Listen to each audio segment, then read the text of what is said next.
Another weekend of SEC baseball is officially in the books as 6 conference weekends are down. Hello, everyone. I'm Chris Phillips. He's Harrison Fant. Appreciate each and every single one of you tuning in. This is the wind-up as we talk all things that took place over the weekend on the diamond in the SEC. Guys, as always, be sure you hit that like and subscribe button on YouTube. Hit that bell icon as well so you get notifications of when we go live and when we drop new video content, which is each and every single day. You can also check out the podcast, which drops daily: iTunes, Spotify, Google Podcasts, wherever you get your podcasts. We're all across social media as well. And, of course, guys, check out our website, secunfiltered.com, for all the latest from us. Guys, as always, like I mentioned, I'm joined by my co-host, Harrison Fant. Harrison, what's going on, man? Appreciate you taking the time. Looking forward to talking all things SEC baseball. Chris, glad to be here, and nothing more that you and I love than talking college baseball in the SEC. And another week that delivered for us and for a lot of the fans too around the country, around the SEC for sure. And Harrison, on that note, we're about a month away from the SEC tournament. We're just a little bit over a month away from the Selection Monday, Field of 64, and the postseason, right? Time is running out on some teams. Some teams are obviously feeling pretty good. They're padding their resumes, but we are getting right. The weather's starting to warm up even more. The month of May is just around the corner. I feel like no sport flies by quite like college baseball season does. But again, like I mentioned, Harrison, we are 6 weekends into conference play specifically. So with that being said, let's go ahead and dive into everything. And of course, the series of the weekend that took place in Lexington, Kentucky, the 4th-ranked Tennessee Volunteers traveled to Kentucky Proud Park to take on the 3rd-ranked Wildcats. And Tennessee, Harrison, stones is my word of the weekend for Tennessee, because it took some stones to go on the road. Kentucky had record crowds, by the way. Hashtag grow the game. We love to see that. Grow the game. Grow the game. Record crowds in Lexington. And all Tennessee did was break the hearts of Big Blue Nation. And by the way, bouncing back in that series, they lose game 1 5-3, win games 2 and 3, 9-4, and then a thriller in game 3, 13-11. Harrison, this was the series of the weekend. I mean, again, it's hard to believe from the standpoint of if I told you that Tennessee-Kentucky was going to be a top 5 matchup, you might have believed half of that statement. But of course, what the Wildcats have done this season, nobody saw coming. But your immediate thoughts and reactions to Tennessee going on the road in what appeared to be a really hostile environment and being able to take 2 of 3. Yeah, Chris, it was huge. I mean, we can't say enough how big it is. No matter what team it is in the country, you're going on the road against a top 3 team in the nation. And Kentucky's been the story of the SEC. You can easily say, coming in with only 1 SEC loss. Weirdly enough, it's to Missouri of all teams. But Tennessee, I mean, they came in, everyone's hyping up Kentucky, and for rightfully so, great reason. And this Tennessee team is no slouch at all. I mean, they have been fantastic the past few years. They had the #1 run differential in the NCAA, and they went in and quieted that crowd at Kentucky Proud Park and came back home to, Knoxville with a massive, massive series win. And you look at game 1, too, Harrison. I mean, Tennessee could have very easily swept that series, right? Not to take anything away from Kentucky, obviously, but Vols, blew that late lead in that game. Kentucky had a 3-run 7th inning. Billy Amick with a costly error in that one. I mean, outside of that, the weekend win, it felt like pretty smoothly for the Vols. I mean, you look at what they did in game 2. Dominic Neiman couldn't even get out of the first inning, gave up 4 earned runs, and that one just 20 pitches. We got to talk about, by the way, and I think I just saw him today named to some sort of National Player of the Week award. How about Christian Moore? This dude can't get out. Right now, this dude cannot get out. I think over the last week, he's got like 9 hits, 4 home runs, like 3 doubles. It's absolutely insane. So, again, all in all, and I'll tell you this, Harrison, and maybe I'm getting ahead of myself because I know we're going to talk end of show, our boldest takes or what have you. But I feel like Tennessee has been the most under-talked about and underappreciated contender in the SEC. It feels like to me Tennessee's had a very quiet season. You know what I mean? Like we've spent a lot of time talking about the disappointments in LSU and Florida. We've spent a lot of time talking about Texas A&M, about Arkansas, about Kentucky, and deservedly so. And Tennessee's just kind of been there. You know what I mean? And like they just continue to take care of their business. It's not the Tennessee of 2 years ago where it was really flashy and sexy and a lot of trash talk and they had the best record in college baseball. But like this Tennessee team is for real, man. This Tennessee team is legit, and they're going to be a force in the postseason. Yeah, Chris. I mean, you said it's definitely a different style Tennessee team than the flashy, kind of loud, just energetic teams that they've had in the past, and how the hype they've had. I mean, they still have a lot of hype, but it's definitely kind of been under the radar. I think a lot so because of some other teams that have either been star-studded and prospect-studded above them, like in Arkansas and Hagen Smith, or just a Kentucky in their season that they've had with what people had expectations for them coming into the year. But yeah, I mean, the lineup's loaded again this year, headlined by Christian Moore in the leadoff spot, who had his 43rd or his 42nd home run or 43rd home run in Game 2 of his career at Tennessee, and him and Blake Burke have been going back and forth all season. I've heard from sources that they're calling it the Sosa McGuire home run chase at Tennessee for the career home run record, per sources, and it's been exciting to watch. They went back to back in one of the games, and it was, I mean, just so much power up and down lineup. I mean, you can kind of compare Christian Moore to a Ronald Acuna, dare I say. I mean, just the power he has, the leadoff spot, just how he plays the game. I mean, he's a fast kid on the base path. I mean, he sets the tone for that lineup for sure. And mentioning, by the way, the back-to-back home runs in Game 3, Christian Moore in that ball game, by the way, he tied a single-game program record with 3 home runs, had homers in the 3rd, the 7th, and the 8th innings. I mean, this dude was on fire all weekend. He's been on fire what feels like all season, certainly the last week or so of the season. On the Kentucky side, Harrison, before we get off this, let's take nothing away from the Wildcats. Tough loss. You hate to lose this series on your home field. But this Kentucky team, I think they're still legit. They're still right there, top of the SEC East, by the way. But this weekend, I don't think, because I think some were looking at the schedule. The schedule's not very good. And I think the Cats, by the way, have got a lot to prove this weekend when they go to Columbia, South Carolina. Like, how do you erase that nasty taste in your mouth that is losing to Tennessee? You go on the road in the SEC, and you take 2 of 3, if not sweep, a quality opponent. But I think Kentucky's still legit. You look at them across the board. How about Ryan Waldschmidt for them? 7 of 13, 2 doubles, 2 homers in that series. I think they're going to be fine. I think, Harrison, my biggest takeaway from this series, Kentucky's going to be just fine. Tennessee is stacked still. They're still a Tony Vitello club, but certainly make no mistake, I think Kentucky, this takes nothing away from what they've done to this point. Yeah, Chris, absolutely. And my biggest question and what I was looking for coming into the series was, how does the Kentucky pitching fare against this stout, mature, powerful up and down the lineup of the Tennessee Volunteers? And that was, I think, where Tennessee had the edge going in and where they came out on top, because the bats for Kentucky, they swung it really well. Nick Lopez, like you said, Ryan Waldschmidt. I mean, they had plenty of guys that played very well and hit very well. A lot of mature at bats with a lot of power. I mean, I think a lot of people are surprised with how much power they had, because it's kind of a quieter, it's not a big headline name team. And what their kind of forte is sound defensively. Even though they had 3 errors in this series, they steal a lot of bags, which they didn't do in this series. And I mean, they just kind of got a hit, is the way I saw it, the way it kind of unfolded. But I mean, those games I mentioned, and Ryan Nicholson, I mean, they have a lot of power. They got, I think, 6 of their starting 9 guys that qualify plate appearance wise are batting over 300. And you got Nick Lopez batting 390 with over 1,000 OPS. I mean, the hitting's not the question. It's just the pitching. And like you said, Dominic Neiman couldn't get out of the first inning. He struggled to get 5 runs and just, he just had a short leash. And I don't think it was a terrible thing, because that's a game you want to win for sure. But that's going to be how determines how far they go is their pitching. And it all starts with the starting pitching. And Harrison, looking ahead for both these clubs, we've got the next 2 series listed for them. Tennessee's got a great chance to build some momentum. They got Missouri upcoming at home this weekend. The following weekend, they're at Florida. Of course, we know Tennessee-Florida is always a really fun one, no matter what the sport is, a great rivalry. It's going to be fun when those 2 play.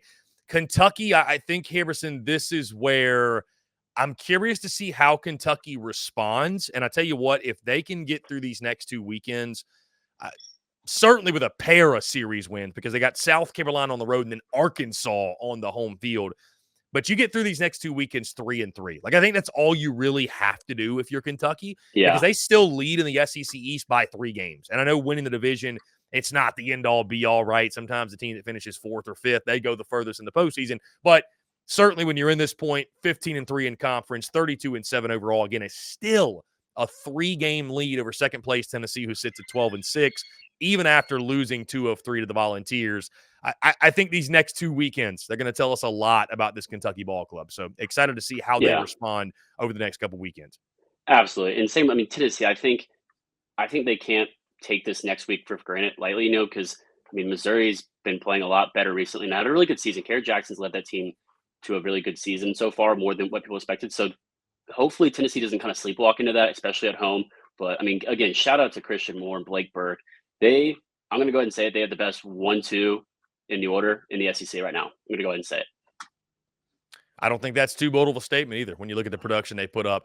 Let's go Absolutely. to our next series. Texas A&M taking on the Alabama Crimson Tide, the number 1 Aggies. By the way, the question was always, how are they going to respond, right? How's Jim Schlossnagel's club going to respond to being number 1 in the country, and maybe some of the added pressure that brings? No problem, at least so far. This was a series that was weather affected, right? Games 1 and 2 were in a doubleheader. And Harrison, a really interesting series because Texas A&M, it looked like they might have been in trouble. Bama jumps out to a big 5-0 lead. 10 unanswered runs for A&M in just 2 innings span, by the way. Then you look at game 2, and the offensive explosion really starts.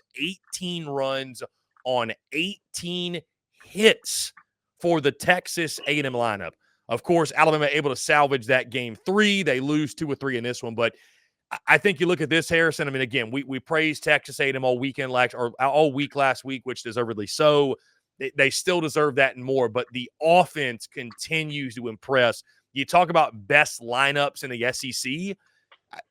You could convince me very easily that Texas A&M 1 through 9 is the most lethal lineup in this conference. Yeah, Chris, and you took the words literally right out of my mouth. I was about to say, when you speak about stacked lineups at Tennessee, you can't finish that sentence without talking about the Texas A&M Aggies. That's for sure. I mean, up and down. It's another mature lineup that I have no problem saying it's one of the best lineups, if not the best lineup in the SEC. And the power is up and down the lineup too. It's not just their power guys on lineups. Everyone up and down the order can hit for power, and that carries a long way in the SEC and a long way in the postseason. I mean, it's headlined by Braden Montgomery, who had a 444-foot home run in 3-run home run game 1. I mean, he leads that charge as well.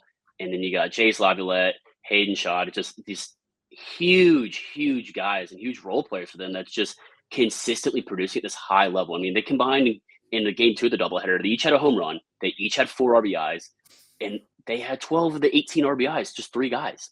I mean, they have more home runs and RBIs than other players and teams as a whole in games. It's unreal. And they did a lot of damage, just those 3, let alone the whole lineup, to Alabama pitching.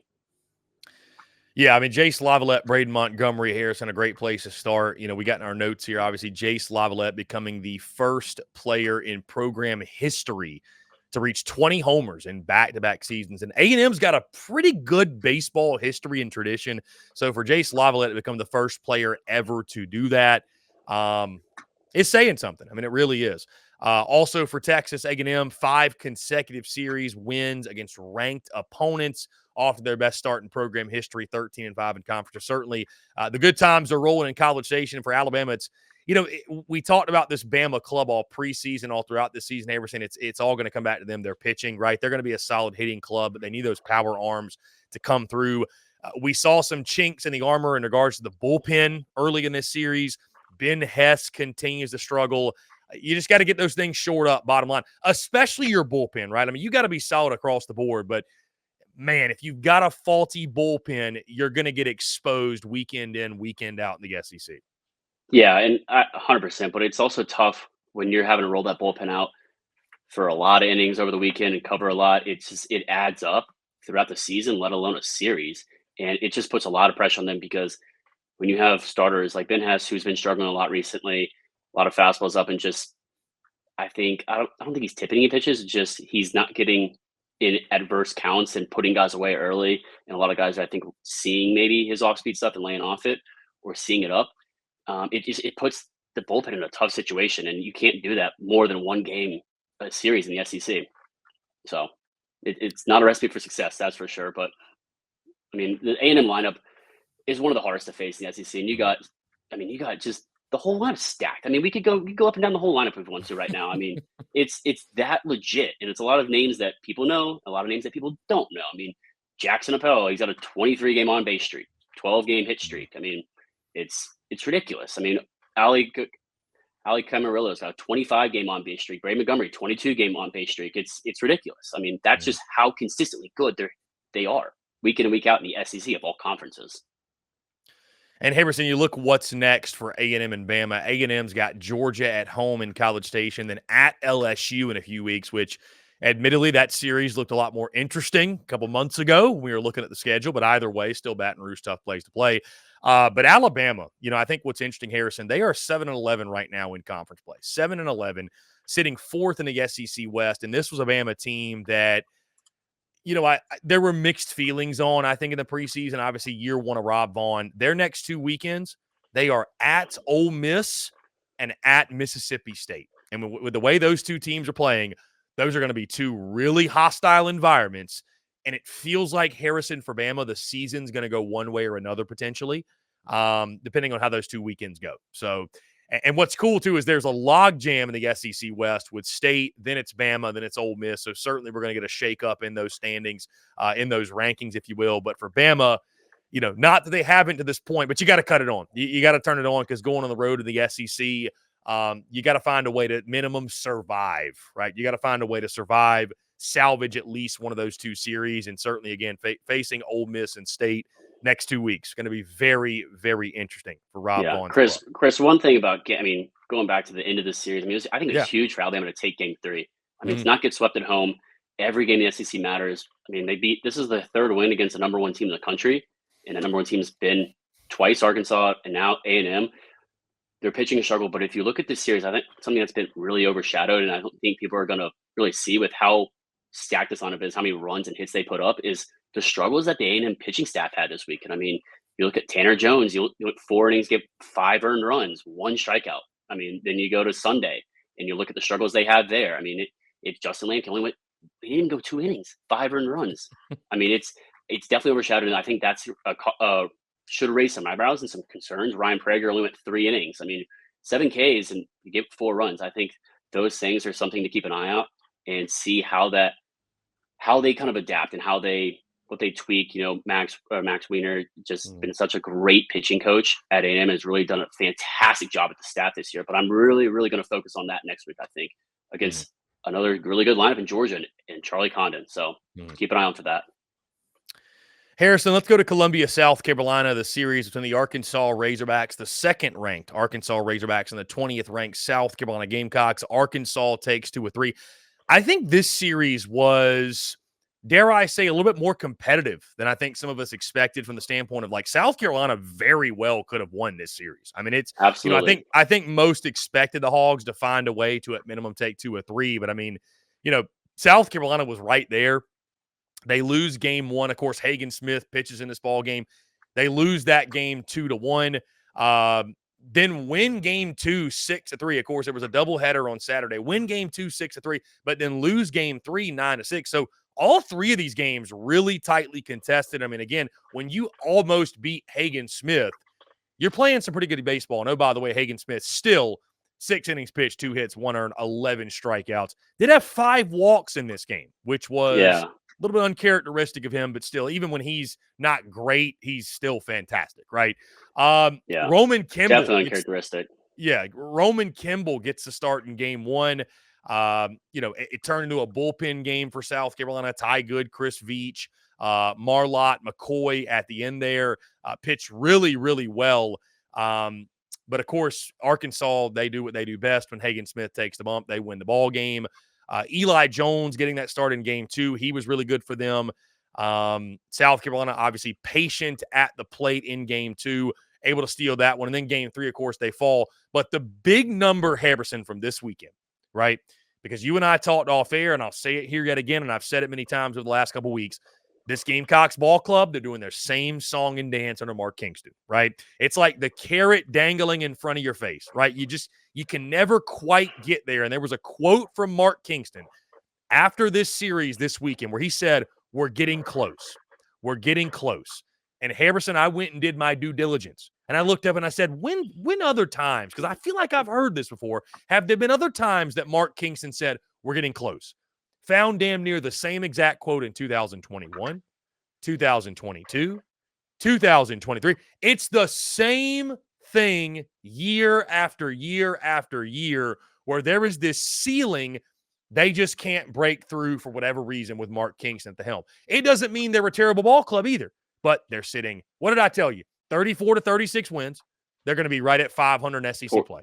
They are 14 literally to 16 or 16 to 14. Yeah. They are literally at 9-9 in conference play as we speak with 4 weekends to go, which again is not a record to turn your nose up at, but it just is what it is.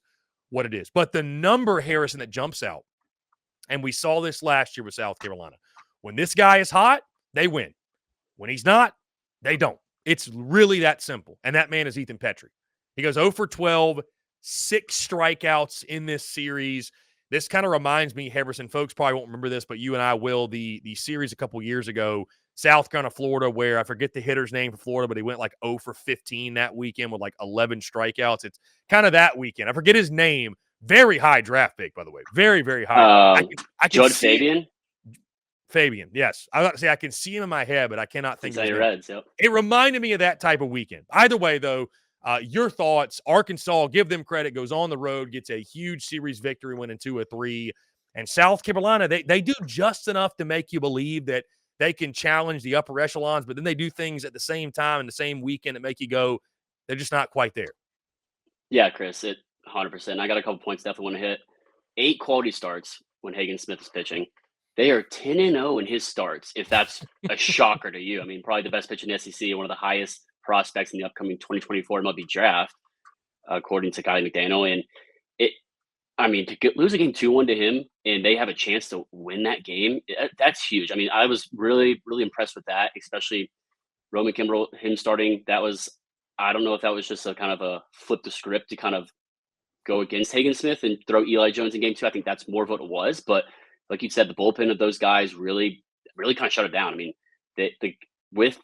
I guess if you consider the whole thing a bullpen game, 9 innings, 4 hits, no runs earned, and then 11 Ks, but they had 10 walks. That's the issue. That's the issue. I mean, with the struggles or lack of power and consistency that the Arkansas lineup has, to have 10 walks and still only lose 2-1. Dude, their fan base was griping over the hitting all weekend. Yep. So they're not a perfect ball club, right? They got issues swinging it. Yeah, and they left a lot of runners on in game 1 alone, let alone the whole day. They didn't capitalize, and Carolina had a chance to win it late in the game 2. I mean, the Eli Jones, a little shorter start, 4 innings, 7 hits, 1 earned, only 3 Ks, but he pitched really well. And the Gamecock backs, like you said, were patient. They hit a lot of hitters' pitches against Mason Luna, who didn't have his best stuff, only 3 1/3, 70 pitches, 3 Ks, 7 walks. 7 walks is 7 crazy. Walks. Yeah, for an Arkansas pitcher, let alone Mason Molina's caliber talent in the arsenal that he has. And Ethan Petrie, I think it was game 3, if I'm remembering correctly. They intentionally walked Cole Messina to pitch to Ethan Petrie. That's the kind of weekend he was having. And so, it's just, and the Gamecocks, even without him, had a chance to win this series. And they hit Will McIntyre, one of the best relievers in the SEC. They can put up 3 runs against him in 2 innings. Just opportunity after opportunity that didn't capitalize. I think the pitching, you have to give the Gamecock staff some credit with how they performed on the mound, but also how they kind of strategically managed it. They gave themselves a chance all weekend to win it. They didn't have those clutch hits when they needed to, and they didn't have those clutch put away outs on the defensive pitching side when they needed to. And those little things are what determine series. And this is the second time, Harrison, that I can recall defense being at the top of our list of things that cost South Carolina an SEC weekend. And it's just, to be an elite club, you just can't have those lapses. What I would call those lapses in concentration, because it's not a physical mistake, it's a mental mistake. Because it's one of the best. Play you've made 1,000 times. Yeah, one of the best teams in the SEC, if not the best, I guess you can say. Kentucky, one of the most sound defenses in the SEC. Correlation, I think so. Yeah. I mean, Yeah. but Arkansas comes out with their 4th consecutive regular season series win versus the Gamecocks. They haven't lost a series to South Carolina since 2016. So, Yeah. I mean, be at it what you will. 14-4 in the Pre-Mark SEC Kingston. play. That was pre-Mark Kingston as well. Yeah. So the year Yep. before Kingston got there. Yep. Also, 14-4 in SEC play, second time in program history. That was 99, and they won the SEC championship that year. Arkansas, coming? They got the Florida Gators at home this weekend and at Kentucky. That'll be a really fun one. South Carolina has Kentucky coming to town this weekend and at Missouri. Feels like a big weekend for South Carolina, especially with at Mizzou the following weekend. You can start to build some momentum. I think you're going to have Georgia after that, and then you finish the regular season at Tennessee. But, these series on your home field, Heberson, they feel like series you really need to get. And so after you lose 2 of 3 to whether it's Arkansas or if it's Mizzou or whoever it is, how do you bounce back? That'll be the big question. But, certainly a lot of questions to answer for the Gamecocks. And, again, for Arkansas, the good times continue to roll. And they got a big bounce back win after dropping 2 of 3, I think it was last weekend. Yeah.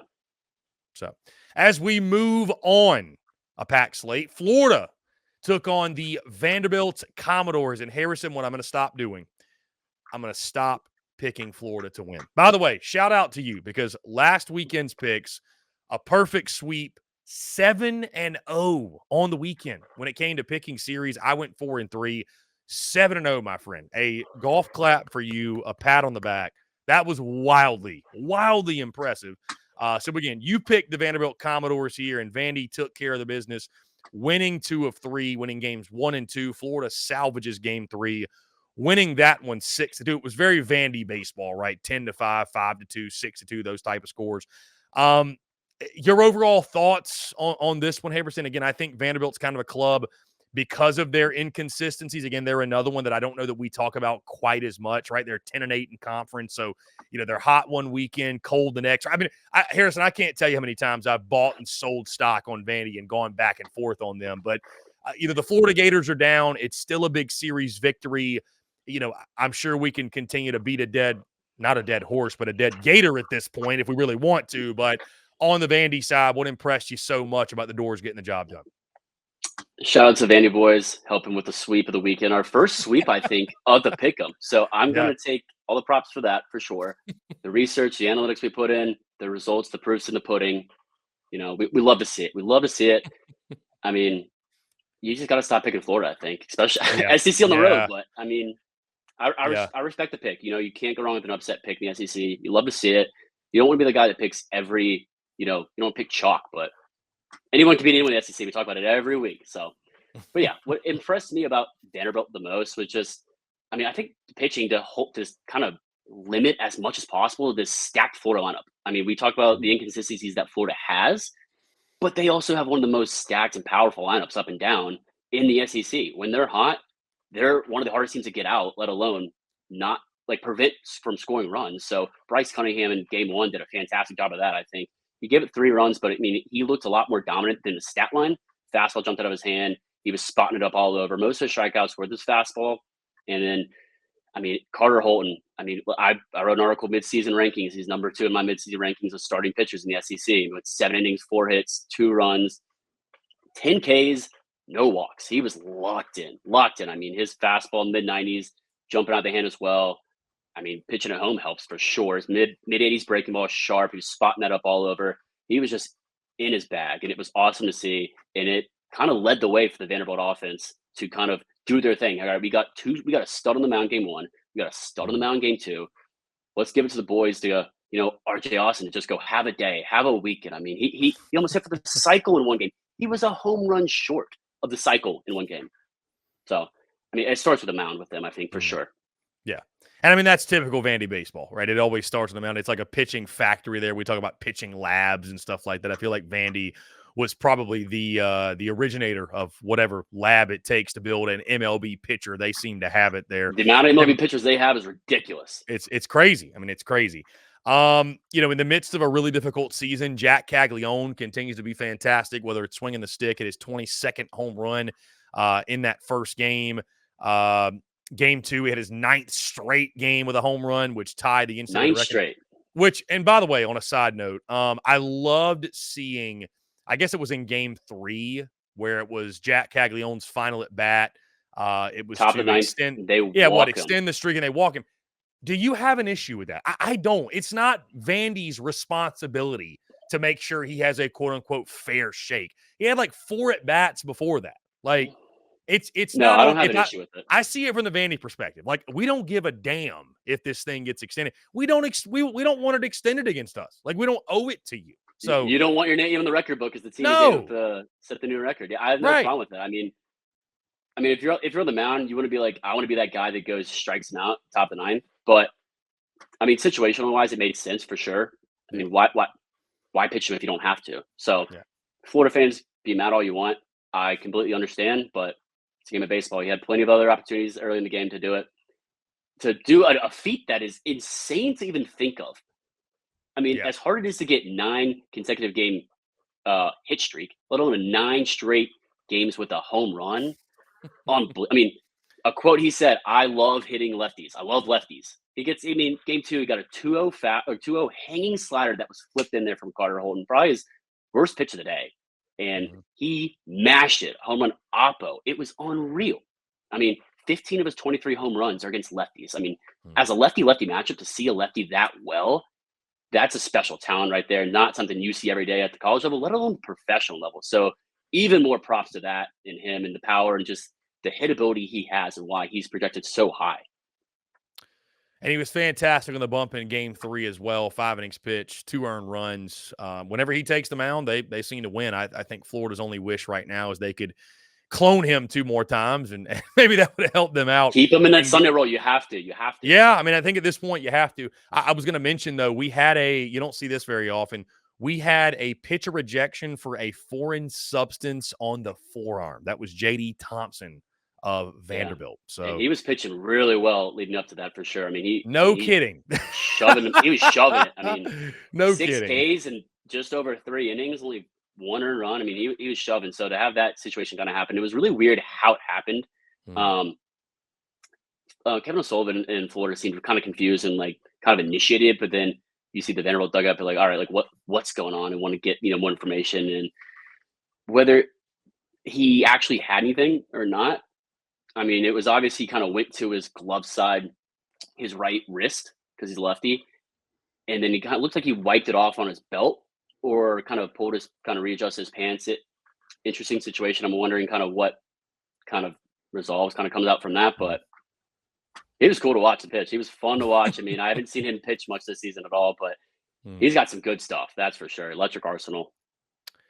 And upcoming over the next couple weeks for Vandy and Florida, Vandy got Mississippi State, and then at Georgia, Florida, at Arkansas, and then Tennessee in Gainesville. So it gets no easier for the Florida Gators, who are just really hanging on for dear life for their postseason odds. 20-19 overall, 8-10 in the conference right now. But hey, picking up that win in game 3, another huge win on the road. It's huge to avoid the sweep. It's huge to avoid the sweep. Tyler Shelnut led that way. He carried the team in game 3, but also in game 3, shout out to David Diaz. I mean, his name was called, I feel like, every other inning. It felt like the whole series, let alone game 3. I mean, he had 2, I think they were back-to-back, if not the same inning, insanely high-level defensive plays that you see like only a Nolan Arenado, Manny Machado, Austin Riley kind of make it third. He was gross in the field. I mean, just Gold Glove caliber weekend for him, I believe. And he was hitting the ball well too. So shout out to him. Alan Espinal played fantastic as well. His name was called every game, felt like too. So a lot to be happy for a lot to take away in a positive way for the Vandy boys. Harrison, let's move to the Georgia Bulldogs, who took on Ole Miss, 24th ranked Georgia. They win 2 of 3. I'm just going to give you the stage here because I could do it, but I'm going to allow you to spend a couple minutes just talking about how fantastic Charlie Condon is, because that's what it's about when it comes to Georgia. There's other nice pieces, don't get me wrong, but this is the Charlie Condon show we are tuned into. Yeah. I mean, and we're going to see him. We're going to see him next week too. And I mean, I'm going to hopefully try to watch a lot more of that. I mean, it's just, he's such a special talent. I mean, he's just climbed up the rankings all season long. And just the power he has. We talked about how he was, I believe, a preferred walk-on. Redshirts his freshman year. A lot of development, a lot of growth, and he's just really exploding the scene. I mean, he does it week in and week out, which is the most impressive thing. We talk about Jack Caglione doing it week in, week out on the mound and at the box. I mean, I think I don't want to say getting overshadowed by Jack, but I mean, I think it's a two-leg race for the Golden Spikes right now. I think for sure. Hmm. Georgia, by the way, they are 24-3 on their home field. So Georgia has the highest OPS in the league too. People don't give people don't give a lot of respect to Foley Field in regards to what it is as an environment, but Georgia has been very, very tough to beat in Athens. And again, Ole Miss felt that. Ole Miss, who's an improved club this year, but certainly it's fun to watch, Harrison, as we look at these series. Teams that are fighting for their postseason lives. Georgia sitting at 500 in league play. Ole Miss is at 6-12. Certainly, they needed to take 2 of 3, or they probably need to win out in regards to series. Get to that magic. 13-17 is where you have a realistic shot. You'd like to get to 14 conference wins. If you're at 12 going into Hoover, you need to win probably at least 2, maybe 3 games to make a real case. So it's fun to watch these. I don't want to call them, I don't know if desperate ball clubs is the right word, but just you can feel the intensity picking up a lot on the line. And Georgia, of course, again, protecting the home field. And they were fantastic over the weekend. And again, led by Charlie Condon. But the job Wes Johnson has done, the new head coach, I mean, it's just, you can't say enough good things about the job he has done to this point. Yeah. I mean, it's a fantastic job he's done, and just what he brings to a new SEC team, and just how quickly they're benefiting on all sides of the ball. And we didn't expect them to be one of the top kind of third echelon teams in the SEC, but I mean, they're another team that you can't go into Athens, let alone like face Georgia, and think you're going to take 2 or 3 or sweep. I mean, they're just another really crafty, just hard fought club that is going to give you a really tough game every week, every weekend series, in every game. I mean, it's similar to South Carolina's club, but I think a little bit more power, similar issues on the mound. But I mean, just not an easy weekend against Athens. That's against Georgia in Athens for sure. But Wes Johnson is just wait till he goes in 2 years, see what he's doing. I mean, he might be leading the SEC with this Georgia Bulldogs club. I wouldn't be surprised. And you shouldn't either. Would not be surprised at all. Harrison, let's move to LSU, who went to Columbia, Missouri. And Harrison, it is Monday, April the 22nd at the time of us recording this. And we are talking about LSU, the defending national champs, winning their first SEC series of the season. My friend, we are 6 weekends in. LSU just won their first SEC series of the year. Better late than never, but never late is better, as some like to say. But either way, LSU finds a way to get the job done. The Bayou Bengals, because of winning 2 of 3, they improve. Oh, man, this hurts coming out. 5-13 in the conference.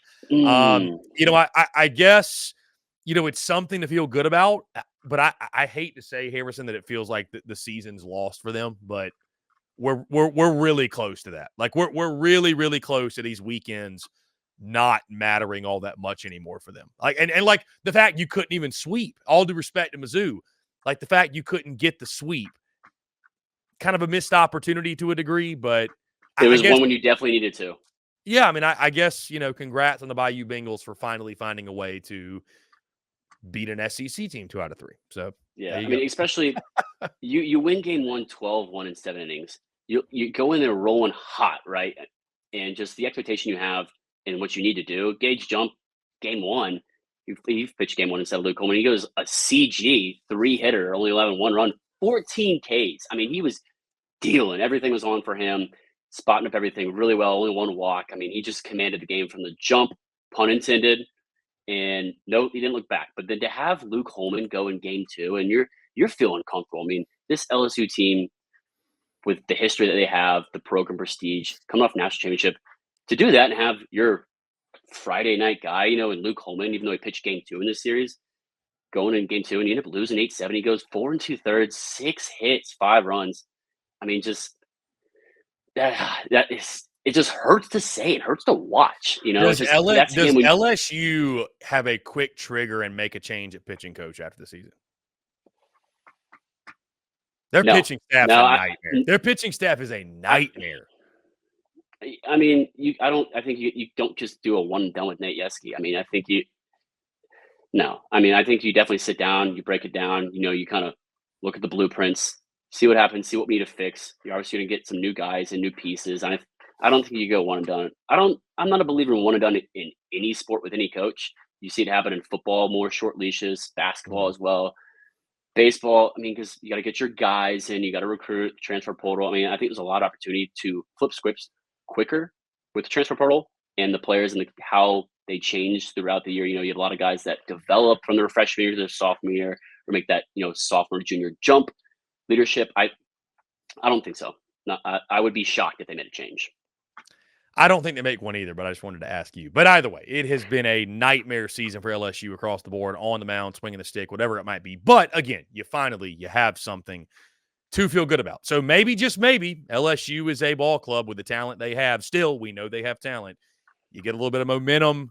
Maybe you can build off of it. But maybe you switch it up and you throw Griffin Herring in a Sunday roll. I mean, or a Saturday roll, even. I guess, well, you kick Gage Jump, I think, traditionally a Saturday roll. But Griffin Herring Sunday roll, I mean, he came out of relief after Nate Ackenhouse, went 5 innings, 1 hit, 8 Ks, 1 walk. I mean, give him a Sunday opportunity. Why not? I mean, at this point, I don't want to say what do you have to lose, but you got a lot to gain. So you're running out of opportunities. Let's just put it that way. You're running out of opportunities. He's been fantastic all season. He usually comes in and does a long relief after Luke Holman. But, I mean, I would like to see him in a Sunday roll opportunity. Give him a shot. So I'm 2 for 2 on giving relievers, put him in the starting rotation this year. Just going to say that now. I'm 2 for 2, and they've worked out really well. Just listen to Harrison. He knows. He'll dial it up. Final series of the weekend, Harrison, Mississippi State. How about the clean sweep of the Auburn Tigers? A tale of 2 seasons, right? Mississippi State, who has been one of the best surprises, I think, now sitting 10-8 in conference play. And, after the really rough year they had the past 2 seasons, yours truly calling for Chris Lemonis to get canned. They've turned it around, had a really nice season thus far. Auburn, I mean, I was high on Butch Thompson's club, thought they'd surprise. Not even close. They are 2-16 in the conference at this point. But the Mississippi State Bulldogs, that is the big story at the Dude. The Dude is becoming a feared place to play again, Harrison, which we love to see. Shout out to the Dude is always a feared place to play. It is, but I get that. No, it is. I get that. But when you're winning, it takes it to another level. And that's what State's doing. The pitching was fantastic. They win 8-1, 3-1, 4-3. I think I saw the both-handed pitcher. I think he hit like 98 from the right side this weekend, which is Durangelo St. John. Yeah, St. John was remember insane. The name. Don't try to he was insane. It, remember Dude, the name. He's going to be like one of the biggest talking points for State when they make the postseason, whether they're hosting a regional, in a regional. Like there's 110%, mark this down, there's going to be some piece done on him. Maybe it takes them getting to the super round, but like there's going to be some feature on this kid because of what he presents, the problems. Harrison, your thoughts on Mississippi State? I know you got a soft spot for the folks in Starkville. Great weekend. I mean, an ideal weekend. You want to take advantage of a struggling Auburn club. They did just that. And all of a sudden, Mississippi State, I think, is putting themselves not just in great position to make the postseason. That's a given, but they're putting themselves in the hosting conversation, which, again, hosting a regional and the Dude. I mean, it goes together like that's the most American thing. That's right up there with hot dogs and apple pie. You know what I mean? Like postseason baseball hosted at the Dude, nothing better. Hold on. Hot dogs and apple pie? Apple pie, man. It's American as that, man. That's what we have to hang our hat on. I was going to say maybe just a hot dog at a ball game, or Cracker Jacks or some peanuts, just all over the Florida baseball apple pie, game. I did it Sunday night, I'll be honest. Bro, pie is as American as it gets, man. No matter what kind of pie you prefer. Yeah, but no, I mean, if you want to talk about hosting a regional, I didn't mention it earlier, but Florida is still projected to host a regional. If you can believe that or not, which just is shocking to think about. That's insane. That's insane. Well, I mean, if they've got opportunities. I mean, what are they, 8-10 in conference? I mean, it's possible, but yeah, I don't know. It's a lot of belief in the Gators. That's a lot of belief. I mean, they could do it and go 4-0 and sweep the regional, and they could go, 2-Q. We're getting off on a side note, but that's the weird thing about this year is like Florida and LSU have both been dumpster fires. It feels like all year. Both of those teams are capable of winning the SEC tournament in Hoover. Both of them. Yeah, absolutely. So to go back to Mississippi State, I mean, Chris Lemonis has done a fantastic job to your despise this season for sure. No, listen, I'm happy he turned it around. I'm happy. I didn't want to be right on that, but I mean, it looked like it was. I mean, did you lose to Austin, PA in the midweek? I And mean, they dropped what, 1 or 2 to Air Force, and I think they dropped the series to Georgia Southern. the turnaround from that point has been special. It has been Yeah, and special. it started with the pitching. I mean, Jorangelo St. and he pitched game 2. I mean, it started with him just 6 innings, almost 6 and 2/3, 3 hits, 1 earned. I mean, he didn't only had 5 strikeouts and 3 walks, but if you haven't seen him pitch yet, people, I'm telling you, you got to watch him pitch. I mean, MLB finally posted and gave him some props to being a both-handed pitcher and how good he is. I mean, I alone, let alone probably a lot of people covered in the SEC, Mississippi State, have been hyping him up the past year at least. But Cal Stevens set the tone in game 1. I mean, an 8-1 win, the bats went off, but I think you got Cal Stevens going 7 innings, spreading out 6 hits, no earned runs, 11 punchies, 2 walks. I mean, that's where it starts. You can say the bats, but I think it starts the mound with any team.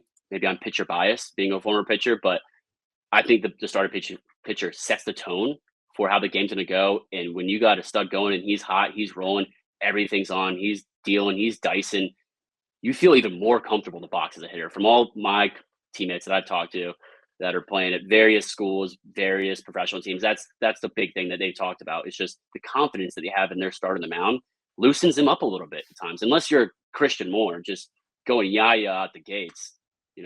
I think that really starts the mound and sets the tone. No doubt, my friend. I mean, Mississippi State again, a great story this year. I'm excited to see postseason baseball at the Dude yet again. I think it's going to happen. Been a lot of fun. They got a couple big series upcoming. I might have to make a trip there if they host the regional. That would be a very, very fun destination indeed. Go back. I'll be back in the outfield seats. You don't have to tell me twice. Don't tip me with a good time, Chris. Yeah. Mississippi State folks will come. Just hook us up with some barbecue. That's all we ask. Or hook us up with whatever's on the grill. We're not picky. Hook me up with some high fives. I mean, I'm all about the vibes. I'm a big vibes guy in college baseball. I mean, the vibes for sure, but like they're known for the grills, the food. I mean, I'm just saying, like I'm the not hospitality when I was there it's like, oh, try this. We made this. Try this. Like, hey, dude, what do you think of this blueberry sausage? I kid you not, blueberry sausage. You never had it. You got to go try it. You're gonna blow your mind. You're gonna be like, I didn't know these things go well together, but they do, and I can't not have it in the future. So go try that if you haven't. Whoever it was that gave Harrison the blueberry sausage, we're down to come. Shout out to Mississippi State team managers too. There were some great people when I was there. Great guys. I've heard there's a lot of great guys still there too. So a lot of props to all the team managers. I mean, yeah, they do a great job. And I mean, Mississippi State, to go back on script, they got coming up at Vanderbilt. That won't be an easy series. Then they host Alabama, then at Arkansas. So they've been playing a lot better, even though they dropped a series to Ole Miss. Tough weekends. I mean, they end the season with hosting Missouri. So, I mean, if you kind of let's say you take the series against Alabama and Missouri, you take one game at Vanderbilt, hopefully maybe one in Arkansas, but sets you up really well for the postseason. So it's going to be interesting to see that. If you can go 6-6 over your last 4 weekends, you are hosting. So that's the good news. I mean, can you go 500? That's it. So, and, hey, maybe your favorite series of the year next weekend, Auburn at LSU. Sheesh! Wow! Hey, something's got to give. Something's got to give. And if they go in there and play hot and come out the series win, they host Mississippi State at Missouri, and then host Alabama in the baseball diamond version of the Iron Bowl, but a 3-game series. So, love it. Hey, I mean, what is it? Next season, every team in the SEC makes it to the tournament. Yes. So all 16 of them will be in there. So, Harrison, before we get out of here, let's talk a little bit. We'll hit some random notes here. Stock you are buying or selling after this weekend. It can be buy or sell, but stock you're buying or selling after the 6th weekend of conference play. Yeah, Chris, I had a tough one with this just because I don't want to, buy. I don't really think you can buy A&M stock. I think just the price is too high and the ceiling's not much higher. If you're looking at a real financial kind of models and stuff, it doesn't make sense. It doesn't make sense for Arkansas. It doesn't make sense for Kentucky. So to go a little bit off script, I want to say Mississippi State, but I also want to say Tennessee. Just with kind of the under the radar, one of the best teams in the SEC they've been having in Tennessee, and just how deep they are on the mound, how deep they are in the lineup, and the power they have.